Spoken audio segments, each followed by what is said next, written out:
জাতি তার নিজ বিচার চায় ওরে আরজি করে জাতি তার নিজ। আজ ঘুঙুরে উঠেছে ঝড়, বিচার চায় আরজিকর প্রতিবাদে মঞ্চ ছেড়ে পথে নামলেন ধূপগুড়ি নৃত্যশিল্পী সমন্বয়।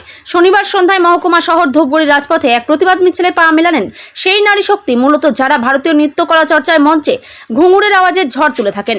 এদিন সন্ধ্যায় মশাল হাতে শিল্পীদের প্রতিবাদ মিছিলকে ঘিরে আরজিকর কাণ্ডের প্রতিবাদে আন্দোলনে এক নতুন মাত্রা যুক্ত হয়। এই প্রসঙ্গে নৃত্যশিল্পীদের একটি বক্তব্য, আর কত এমন ঘটনার সাক্ষী হতে হবে আমাদের, এবার এর প্রতিকার দেখেই থামবে এই আন্দোলন। আজকে একজনকে যদি শাস্তি পাইয়ে দেওয়া হয় বা যে মানুষগুলো যুক্ত এই দোষীদের যদি শাস্তি পাইয়ে দেওয়া হয়, তাহলে কোথাও গিয়ে একটা আশ্বস্ত তো কিছু মানুষের মধ্যে ছড়াবে যে দোষ করলে শাস্তি পাওয়া যায়। তো আজকে যে ঘটনাটা ঘটেছে, কিছুদিন আগে যে ঘটনাটা ঘটেছে, সেই জায়গা থেকে দাঁড়িয়ে শুধু মেয়ে নৃত্যশিল্পী নয়, কিছুদিন আগে স্বপ্নদ্বীপের একটা দুর্ঘটনা ঘটেছে। তো ছেলে মেয়ে নির্বিশেষে এই লড়াইটা তো আমাদের নারী বনাম পুরুষ নয়, এখানে অন্যায় অবিচারের বিরোধিতা বা তার বিরুদ্ধে আমাদের এই গলা তোলা।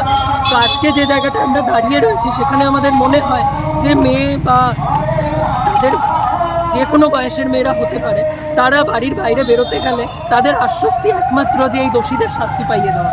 একবার যদি কোনোভাবে এদের শাস্তি পাইয়ে দেওয়া যায়, তবে মনে হয় নেক্সট টাইম এরকম কোনো বর্বরতুল্য আচরণ কেউ মস্তিষ্কে আনার আগেও 10 বার ভাববে।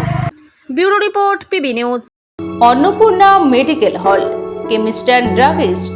এখানে সকল প্রকার ওষুধ পাওয়া যায়। নবাবহাট মোড়, পূর্ব বর্ধমান। যোগাযোগ করুন 6295528655 অথবা 7602347696।